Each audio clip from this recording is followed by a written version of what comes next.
Monday, Twitter decided to suspend journalist Ken Klippenstein over the fact that he posted about a leaked JD Vance dossier.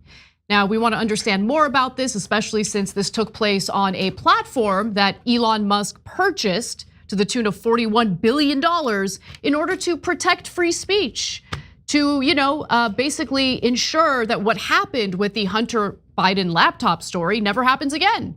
And so joining us now is the journalist in question, Ken Klippenstein. Thank you for joining us, Ken. Hey guys, good to be back with you. Yeah, good to have you. Let me start with the first question because I'm dying to know. What reasoning were you given for your ban on Twitter? I got an email citing two tweets. One was the link to the JD Vance research dossier story that I published. And the second one was more interesting. I also just reposted a story I'd done talking about how overblown I think foreign influence operations are, not just by the press, but by the intelligence community, maybe even the culture at large. Not that they don't exist, not that they're not real, not that the government shouldn't respond to them, but to treat them like, some dumb Russian memes or Iranian memes or whatever are going to, decisively swing an election. There's no evidence for that. And, in the story, I explore that. I look at a report by the RAND Corporation, their scholarship that suggests that, yes, these things happen. Yes, they have goals. But when it gets to that question of could it change, not just a senatorial election, but a presidential election? No, there's no evidence for that. There's no evidence it's happened.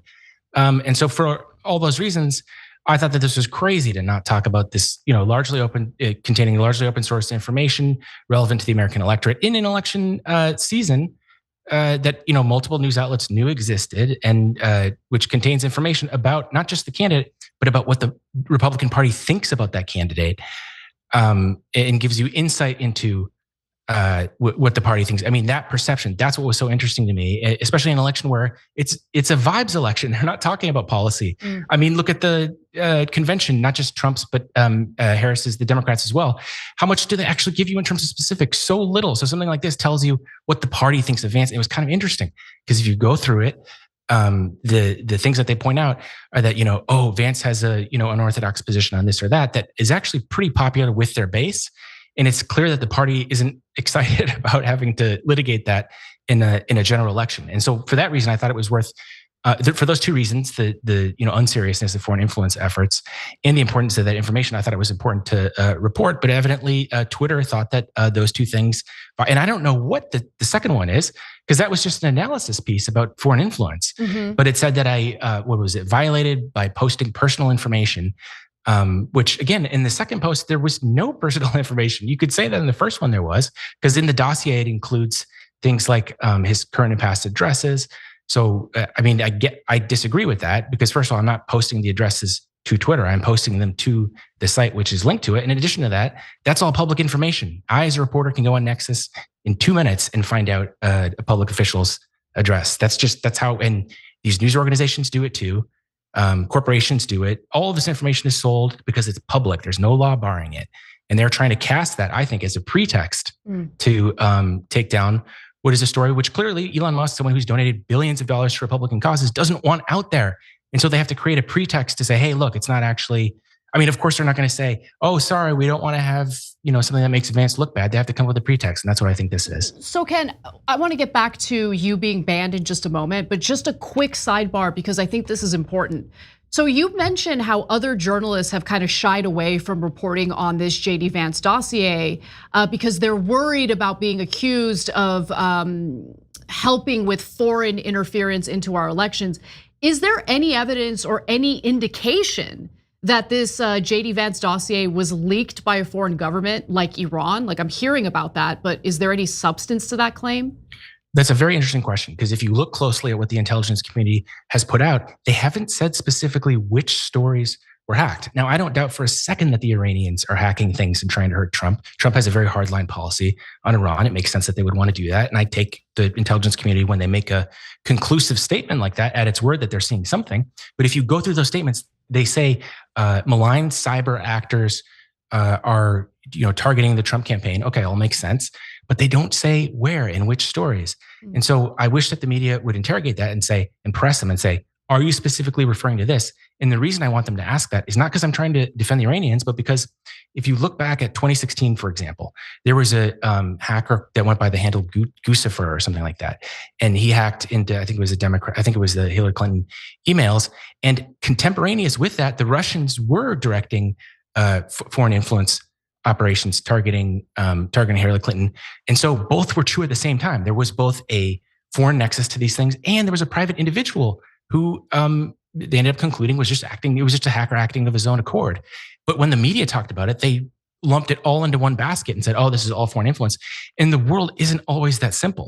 Mm-hmm. So, I mean, if you were to ask me my frank opinion, because I'm not trying to dodge here, I would say yes. I would guess that the Iranians had a role in it. But the truth is, we don't know because nobody has pressed the intelligence community to say what specific stories or what specific hacks are you talking about. They just say hacks, and then the media runs with this. Yeah. So I want to come back to different countries messing with our elections in a second. But first, thank you for joining us in exile. Oh my God, you really like that joke, don't you? It's not the first time he said it tonight. Okay, so in all seriousness, well, not in all seriousness, did you consider saying that you got the JD Vance files from Hunter Biden's laptop? Because then that probably would have worked. Yeah. I mean, like, one of the reasons Elon Musk, now in all seriousness, Elon Musk said that he bought Twitter was because of free speech, and my God, they didn't put Hunter Biden's laptop on Twitter right before the election, and how dare they do that decision, and how dare they take their cues from the US government, who's telling them, oh, I have secret information on why you should do this. Well, isn't this story kind of identical? Hold on, to be fair, the Hunter Biden laptop didn't include any personal information, nothing like, literal nude photos. And anyway, but go ahead, Ken. I didn't even think of that. Yeah. But yeah, I mean, you're seeing conservatives are getting mad at him for this. I saw Nick Fuentes, of all people, which don't agree with him on literally anything, but credit to him, he had the consistency to point out that this is not consistent with their position on the Hunter Biden laptop. I think Tim Pool did too, a whole cast of people that I probably agree with on virtually nothing. And that shows you how egregious it is, because people can see through this nonsense about, oh, there was public. This is what the campaign is pushing to try to get people not to talk about it and talk about something else and not talk about the contents. And the contents show that the party and Vance are at odds on a number of different issues, and suggests that there's a fight between them about it, which is really interesting, right? That's super if you interesting. Yeah. I wonder, like, if we put this interview up on X, is that going to get banned? Is what else is going to get banned? Does anything that's Ken Klippenstein adjacent get banned because you apparently are embarrassing the wrong party? And so I mean, this feels like a tipping point for Elon Musk. No one in their right mind can believe that he cares about free speech anymore. He just wants speech that's on his side, including a lot of the things that he's allowed on Twitter, racist, etc., Holocaust denial. All of those things are okay on Twitter, but embarrassing Donald Trump or JD Vance is definitely not okay. And again, the Biden laptop is so relevant because it was like, oh, how do you trust the American government telling you that that's a foreign influence operation?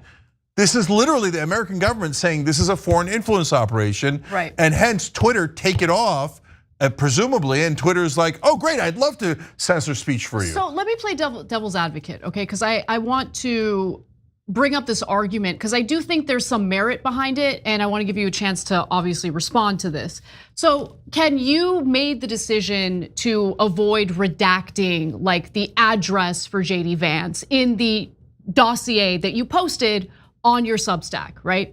And so some are saying that is the reason why Ken Klippenstein was banned. There are guidelines in the TOS for X indicating that you're not supposed to dox people, and this is doxing. And they further claim that, considering the fact that there were 2 attempts on Donald Trump's life with these would-be assassins, this was irresponsible of you to do. You do write in your Substack about why you made the decision to avoid redacting it. So what do you say to those who have that argument in favor of you getting banned on Twitter?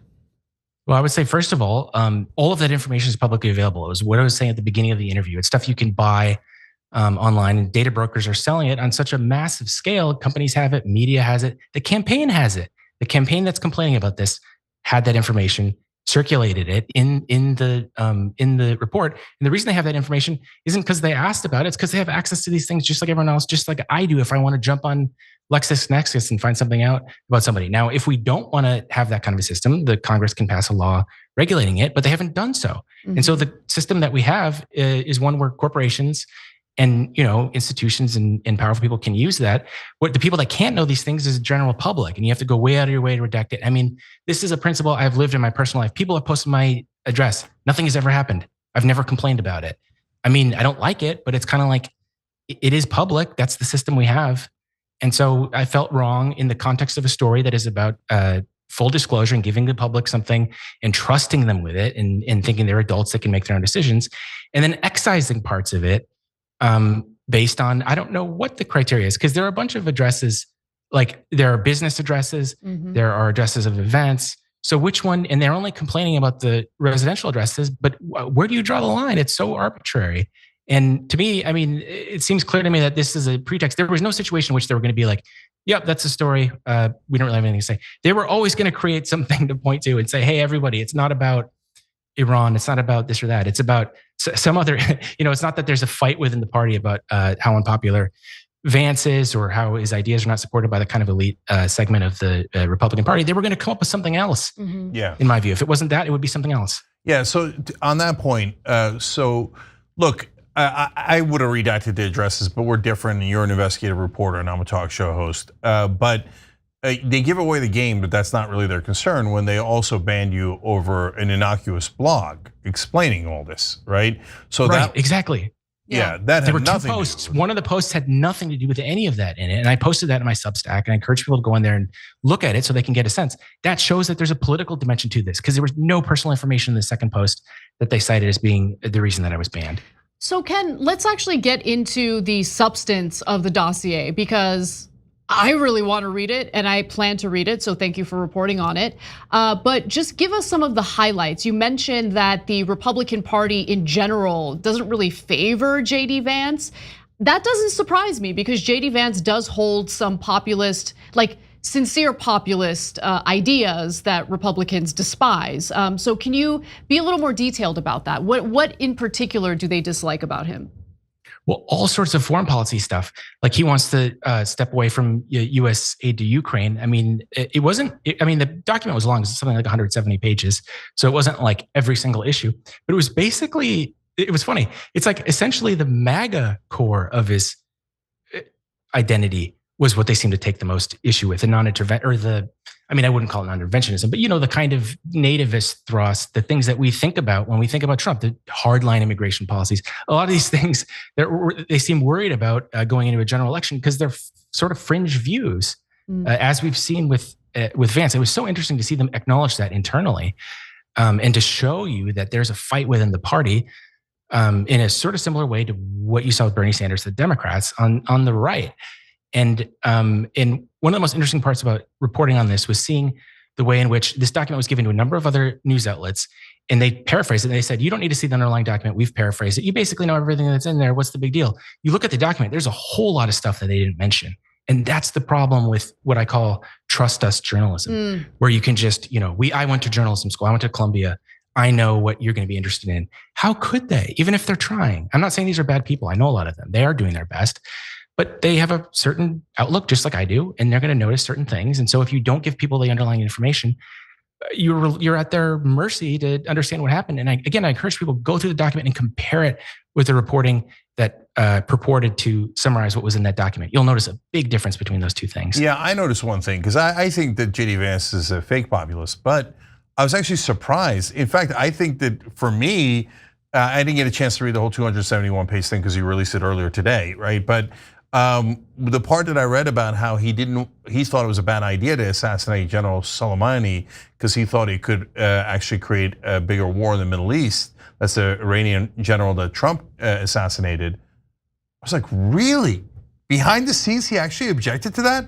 That made me think that he was real in being an anti-war candidate, which I never believed before. So this isn't just about smearing JD Vance. No, it just gives a full picture, and some of it might be helpful to JD Vance, but you're never going to know that if you don't actually reveal the document and you have, to your point, like establishment media guys summarize it, they're not going to put that in there. They don't even think that's noteworthy, when it's in reality enormously noteworthy and actually is to the benefit of JD Vance. Totally, and paints a complex picture that doesn't fit this kind of. We have this dichotomy of like there's the grifters and then there's the good people. The reality is a lot of people in politics lie somewhere in between those two poles. Perhaps I would say very far to the grifter end, but it's not 100%. And things like that give you a sense of, in the context of an election, that where again, go and look at the convention. They mentioned the word healthcare once or twice in each of them. I'm not exaggerating. I did a story on this. I did a literal keyword search of the convention speeches of both the Republicans and the Democrats. It was 1 or 2 times that they mentioned it. There's no policy in this election. It's all vibes. And so documents like these give us a sense of what the heck is going on. Yes. When not just the people running aren't saying anything, but the media isn't pressing them to say anything either. And they allow them to fall back on this kind of vague feel-good nonsense. I totally agree with you on that. And I love that we have the opportunity to read the actual source material and not rely on, a summarized narrative that some journalist has decided is worth knowing about. But the other thing that I love about your reporting here, Ken, is that it's touching on what I think is one of the most fascinating political phenomenons happening on the right, which is this disconnect between the Republican elite and the voting base, the electorate. You hear from some of the more traditional conservative Republicans, those who are more in line with the neocons of the Bush administration, really like pushing back against Trump and hoping that once the election is over and if Kamala Harris gets elected, well, that's it. Trumpism is over. But no, I don't think Trumpism is over, because that voting base still exists.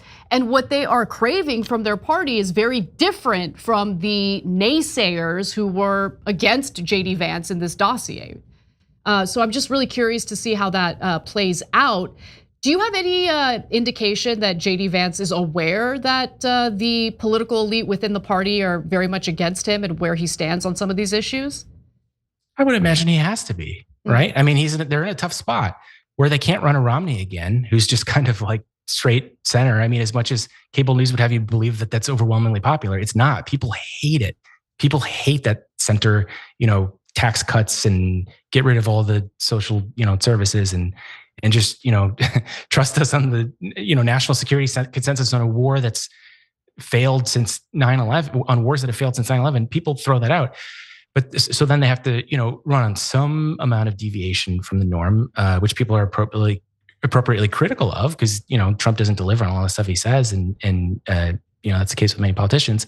But so they have to differentiate themselves from that Romney kind of center figure, and then they're in a tough spot where the differentiation is going to rub up against the elite donors in the party who are the reason that these unpopular centrist opinions take the foothold that they do in these candidates.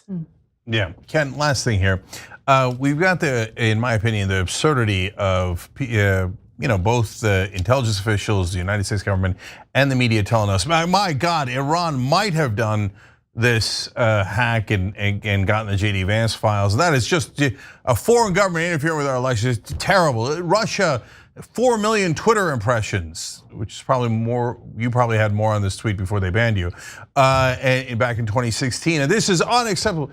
Meanwhile, we have AIPAC and Democratic Majority for Israel, and they both have Israel in their names, and they're spending over $100 million in this election cycle. Yeah, I get it's legal, but it doesn't mean that they are not trying to purchase politicians in our system on behalf of a foreign government. Does anybody ever even note that in media, or do they all think like of course Israel should interfere and buy off all of our politicians, but we don't like Iran and Russia, so they shouldn't. I mean, does anybody even realize it, let alone justify it? Whenever they talk about foreign interference, you'll notice they always mention it's like the usual suspects they bring in to throw in jail. It's always 3 countries. It's China, Iran, Russia, and sometimes North Korea. What they will never mention, ever, I can't find a single example of it, and I've been studying this for years now, is when a partner like Israel does it, which they do, and which we know they do from reporting, they will never mention that. And so you have within the intelligence community, there's something called the Foreign Malign Influence Center. They recently had a private briefing with some members of the press where they described the threats from foreign influence. And I encourage people to Google this. I can't remember the name of the title of the story, but it was in NBC News. They described how a reporter asked, okay, so what about Israeli influence though? Because there was a story in the Times recently about how through the Israel's, I think it was like the Cultural Affairs Ministry or something, they were pushing disinformation within the U.S., targeting lawmakers to vote a certain way on the Gaza war, or maybe it was on U.S. military aid to Israel, I think it was. So we know that these things happen. We know the government finances them. That was in the New York Times. And what the Foreign Malign Influence Center said was, oh, well, we don't really talk about partners. They just said this, and this was in NBC. It was like the middle of the article. So not only did they not mention it, when on the rare occasion they're pressed, they just give up the game and say, yeah, we don't really talk. Obviously we don't want to talk about that. And it's like, isn't that part of the equation of people influencing? So does influence matter or not? If there's certain reasons that you're going to overlook it, why not overlook these other inefficacious forms of influence? And there's no discussion of any of this. Yeah. So we just found out that Israel's Bruno. Do we talk about Bruno? No. Okay. So, all right, Ken Klippenstein joining us from exile from Twitter. And we wish you luck and hope that you rejoin the island and that hypocrisy is vanquished. More importantly, everyone, please go check out Ken's amazing Substack. Ken, tell us a little bit more so people can find you there. Well, stories like these are exactly the reason I went independent. I mean, they make people queasy. They invite all sorts of nasty attacks. They are difficult to get through the kind of bureaucracy of many news outlets, which is not my opinion, that's what we saw here. Do you know how many outlets had this story and wouldn't run it? Not one. They couldn't find one. It's crazy. So I feel as though I didn't have much choice. But one of the exciting things about going independent is being able to do that and not have to worry about all the barriers that would have been in place before. So I really enjoy writing it. I like doing it. I have a live chat that I participate in close to every day where we just talk about different things. And it's a lot of fun to learn from readers. So please, if you have a second, check that out. Awesome. Yeah, and obviously when Ken talks about the freedom to publish those things independent of former places he's worked with, he obviously doesn't mean the Young Turks or TYT. No. He means the other guys. The other guys were problematic. The non-YouTube shows. All right. Former investigative reporter for TYT, Ken Klippenstein. We appreciate you, brother. Thanks, guys. Bye.